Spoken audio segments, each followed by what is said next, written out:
truly in his hands. I don't know about you, but I'm glad that I'm still holding on to God's unchanging hand. His unchanging hand. Amen. The Bible says he's the same today, yesterday, and forevermore. He's a God that changeth not. He's not like the wind, amen, that changes within a matter of seconds, but he remains the same. You can find him late in the midnight hour. You can find him early in the morning. He's still the same. A gracious God, a sovereign God. So here today, I really been challenged on today on how I wanted to, seeking the Lord on how to present this to you, but I ask for your prayers as God would deliver this message that I believe at the end is going to inspire us to continue to fight and continue to trust God and stand on his word. Amen. Amen. Last night in my study, I began to write these words. Here we are again, facing uncertain times. Seems like every week there is something new to digest, whether it be a pandemic or some type of unjustified killing of an individual. Not only those sworn to protect causing some of these deaths, but we have neighbors killing neighbors. We have the systems of this world covering up the facts simply to allow the real criminals to go free. We have a country that is completely divided with no real signs of ever being restored. I want to say that it's hard to want to go back to what never existed. This country has never had a time when we were unified as an equal group of people. Division is what birthed this nation, built this nation, and continues to hinder this nation from becoming what it truly has the potential to be. The Spirit of God spoke to me and said, be who I called you to be. You're not going to make everybody happy. You're going to offend some people. But there are times when God calls us to be his battle axe, destroying the yokes of oppression with the power of truth. And at times we must speak that truth to power.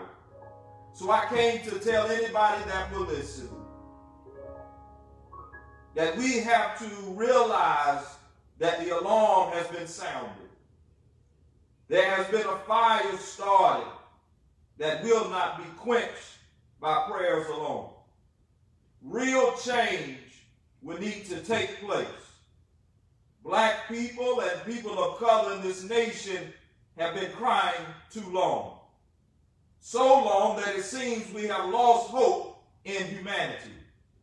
The failures in our judicial and legislative systems have caused many of us to lose hope even in God. So many turning to violence and anger because too long have they felt their voices have been ignored. Far too long have the voices of Black America fallen on deaf ears. You have to understand that slavery may have ended, but the damage inflicted has never been repaired. Let me take you on a journey for just a moment. In 1619, the first slaves arrived in what is now America. Due to the rise of the cotton industry, the enslaved population in the U.S. nearly tripled over 50 years. And by 1860, it had reached nearly 4 million slaves, with more than half living in cotton-producing states of the South. We would later find in Dred Scott case that America agreed with Chief Justice Roger Taney that Scott was a slave and not a citizen. And thus he had no legal rights to sue. And on the night of October the 16th, 1859, John Brown would lead some small band of less than 50 men to raid against the federal arsenal at Harper's Ferry, Virginia. Their aim was to capture enough ammunition to lead a large operation against Virginia's slaveholders. Brown's men, including several black troops, were able to overpower them. But unfortunately, John Brown was hanged on December the 2nd, 1859. We would witness next the most costly war in American history, the Civil War, with over 6,000 deaths out of a small population of just 35 million. It is quoted that at least 38,000 were black slaves. I want to quote this to you, that slave owners sought to make their enslaved completely dependent on them through a system of restrictive codes. They were usually prohibited from learning and write, and their behavior and movement was restricted.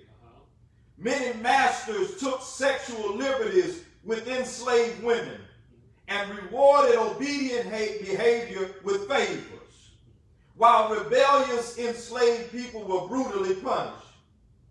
A strict hierarchy among the enslaved, from the privileged house workers and skilled artisans down to the lowly field hands.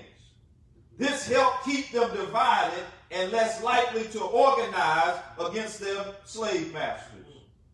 Marriages between enslaved men and women had no legal basis, but many married and raised large families. But most slave owners encouraged this practice, but nevertheless did not usually hesitate to divide families by sale or removal. Finally, the Emancipation Proclamation. Seemed like finally black people are free. But the truth is, during slavery, black people were abused beyond belief. And being free would seem to be worse. Someone said that previously enslaved men and women received the rights to citizenship and equal protection of the Constitution in the 14th Amendment and the right to vote in the 15th Amendment, but these provisions of the Constitution was often ignored or violated. And it was difficult for black citizens to gain a foothold in the post-war economy thanks to what they have called the restrictive black codes and regressive contractual arrangements such as sharecropping. You see, when I read this and people tell me that, you're talking about the past and you're talking about a time that I didn't live in and I didn't own any slave. But see, when I stand here today, I stand here as a grandchild of a sharecropper. I stand here saying that my grandfather was a sharecropper. And because I witnessed what it did to my family, that my father would often give us stories of being on the field and being on the farm and how they would raise these hogs all year long. And the idea was that at the end of the year, you would bring forth what you had spent and what you owed and what you should be getting something in return. But every year that he would go for his money and they would go for what was owed, they would be given the news that they were still indebted to the sharecropper. Right. And so when I hear that they had hundreds of hogs on the farm but would never give a slice of bacon to the people that were on the farm, my heart rips out because I understand that the damage has not been repaired. And so we cannot disconnect ourselves because we realize that even being free, it birthed a group of individuals called the Ku Klux Klan. They triumphed through the South in around 1877 and they still are here today. They are still in 2020 marching up and down the streets, spewing out hate because of the color of our skin. But they don't want us to talk about it. Almost a century later, resistance to lingering racism and discrimination in America that began during the slavery era, it led to the civil rights movement of the 1960s, which would, and we are very grateful for, achieve some of the greatest political and social gains for black Americans since Reconstruction. In short, blacks would face not only the black codes, but 100 years of Jim Crow laws led to the idea of separate but equal. But one of the most significant blows, Dr. Glenn, that I found was what they did in housing. The introduction of what they call redlining, a system that made black communities worthless. Oh my God. It's tight, but it's right. And now it even would not allow black Americans to buy land in certain places. When you create a generation of people that have no generational wealth, it puts them in a position of always being the borrower and never being able to become the lender. And that is contradictory to what the word teaches us. And do you realize that just in 2008 is when they reversed redlining? So for all the people that feel that black people have been given so much opportunity, so much that it's our own fault that we're not further along than where we are, then you do not know your history. And in this history, I begin to think of the words found in Ezekiel 37, 1 and 3. And what I came to do today is to remind somebody that the words of Martin Luther King still ring, that the check you wrote is still insufficient funds. I've come to remind us the harsh realities of our history. But it didn't cause me to despair. But I found hope in Ezekiel 37, 1 through 3. The hand of the Lord was upon me, and he brought me out by the Spirit of the Lord, and he set me in the middle of a valley, and it was full of bones. He led me back and forth among them, and I saw a great many bones on the floor of the valley. Bones that were very dry. Verse 3, he asked me, Son of man, can these bones live? I came today to tell you, America, our cry is still the same. I can't breathe.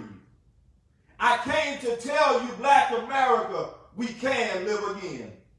You have to understand that this is our condition in Ezekiel 37. The prophet Ezekiel was standing in the midst of valley of dry bones. These bones represented a people that had been ripped from their homes, forced into an exile, and forced to change their names and to change their language. And you understand that what happened to a people when they're conquered and not liberated. So for all the people that want to declare that slavery was the best thing that ever happened to African Americans or to Africans, I call you bluff and I call you a liar, because you can't conquer a people and liberate them at the same time. There was a mass grave, no sign or concern for their lives. This was a mass grave of bones. So nobody didn't care about how they died. When somebody dies with honor, you honor them with how you bury them. If a soldier dies, we do a 3-gun salute. We bring out all the brass and we honor them, and we don't allow the flag that they stood for to touch the ground, and we fold it in such a way that it's uniform across the nation, that we honor those by how they live. But these bones had no honor. These bones had no significance to those that put them there. So I say to you, I can't breathe. Bones were not even covered. They were not concerned for their preservation. No concern for their culture or their sense of humanity.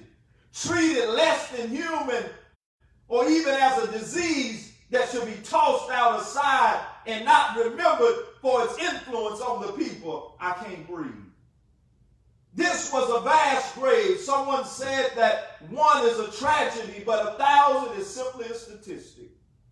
In other words, because we hear so much injustice going on, we become numb, and it becomes almost a social norm to be treated unfairly. But the truth be told, we were never treated fairly. I can't breathe. This is the question: can these bones live again? We were not always slaves. Can we breathe again? Well, the question can be answered with a question. America, can you see past the past? Can you hear us when we declare, I can't breathe? You know, the reason I believe that this police officer could not respond to the cry of George Floyd is because he couldn't see past the stereotypes. He couldn't see past the personal mistakes.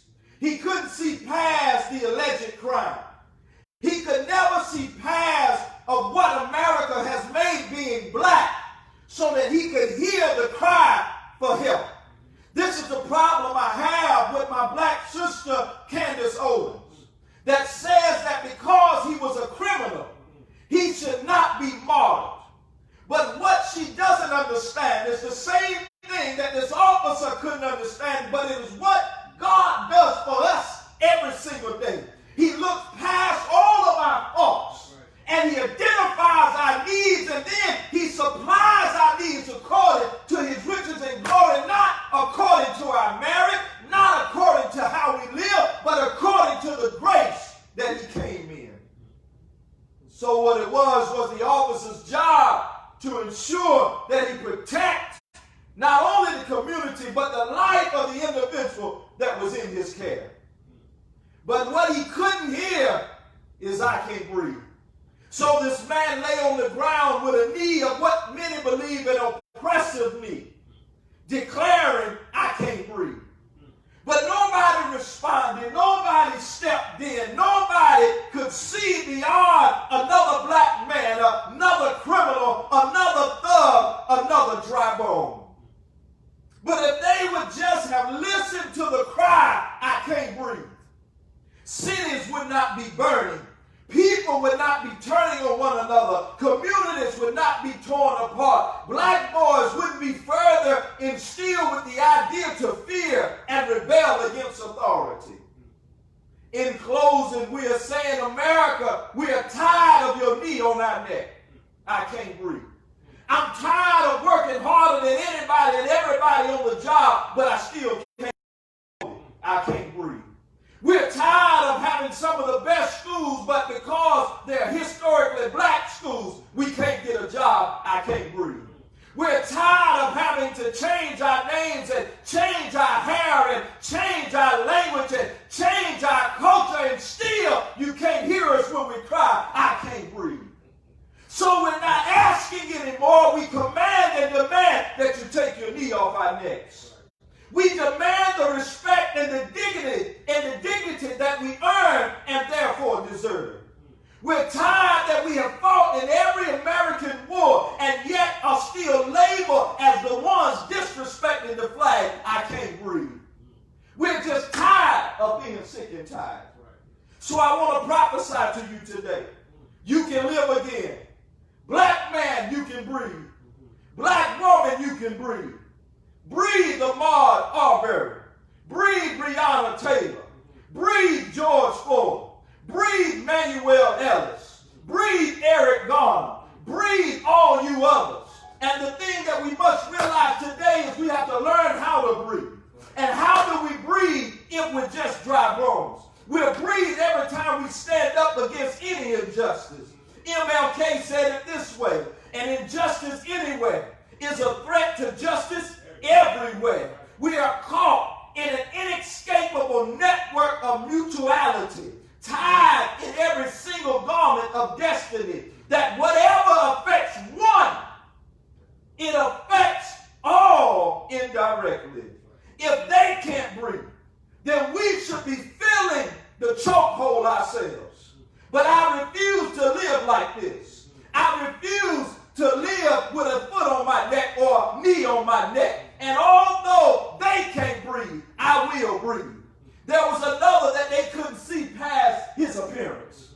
The Bible says in Revelation that his head was like white wool, as white as snow, and his eyes were like blazing fire. His feet were like bronze and glowing in a furnace, and his voice was like a sound of rushing waters. Research on ancient skeletons in Israel would suggest that Judeans of the time were biblically closer to Iraq Jews than they are to any other contemporary population. And thus, in terms of physical appearance, the average Judean of the time would likely have dark brown hair, olive skin, and brown eyes.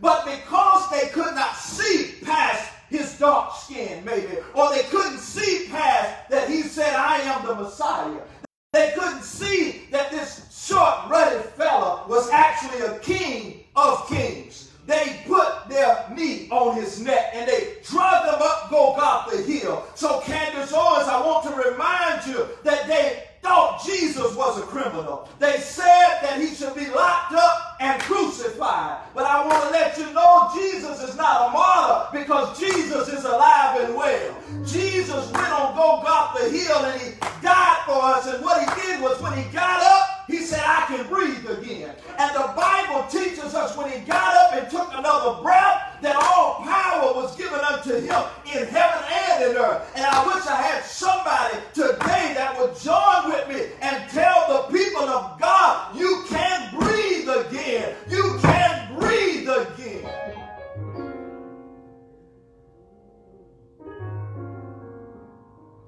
You can breathe again. This is not a time for us to worry who is with us and who is against us.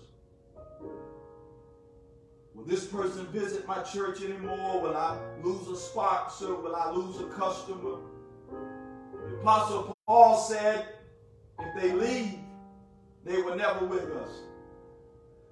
And if you can't understand the journey of African Americans in this country and the need that's been on their neck for hundreds of years, then you can't understand the desire and need for to be liberated. There's no way we can disrespect the flag that we fought for, that we bled for, that we died for, when that flag does not represent all its people. We have flags in our churches, but if it does not represent all people, it does not represent anything. So I ask you to join me as we continue to move forward in the marches, in the fight, support one another. We are all brothers and sisters in Christ, black and brown, but if you and white and Asian and whatever other nationality you are, we are all in this together. For those of you that's going to ramp up my inbox and tell me that I'm preaching division where we always been divided, I can't preach what's already existed. What I'm telling you is we have to face the division with an answer of unity. We have to face the ugly past that we have in this country if we're going to heal. Stop telling us to forget about it. Nobody's telling Jews to forget about the Holocaust. Nobody is telling anybody else. Listen, what happened to the African American in this country, it crippled us. And yet you don't want us to say that we have a disability. But anybody else that has been through the trauma that black folks have been through in this country, you would label them as having PTSD. You would label them as having traumatic stress, and that they would need some type of support. Don't tell me you pulled yourself up by your own bootstraps when you was able to get 50 and 100 or a new car or a house that was left to you. That's the same as somebody that come up and have to come up in debt. It's not the same. There's a reason they stagger the lines on the track field. Everybody don't have the same lane. What looked like a head start to you is only making it even. God needs us to be serious. I need you to join with me, 1,000 black men. I need you to join with me in Wake County. We're going to come together. We're going to stand together. We're going to love one another. And we're going to show the world that, guess what? Reconciliation can happen. Rehabilitation can happen. And I'm a living witness that I don't look like what I've been through. because I may used to have been a criminal doesn't mean I'm still a criminal. That God can take somebody that's committed a felony and he can turn them around for his glory. If I was judged by my mistakes, I wouldn't be here today. But I'm here because of his grace and his mercy. You're here because of his grace and mercy. People that stand up and say that for some reason that somebody's a criminal, meaning that we can't put work to their life, is a lie. The question I propose to you is, have you ever lied? Have you ever committed a crime? Have you ever done anything wrong? Does that mean your life doesn't matter? I will say it, and I will say it until I leave this earth. All lives can matter only when all lives matter. That's when black lives matter just as much as every other life. That's the truth. That's the facts. Now, either we can come together or we can keep being divided. But today is a new day. This moment is a new moment. Choose you this day who you're going to serve. What side of history are you going to be on? I'm going to be on the Lord's side.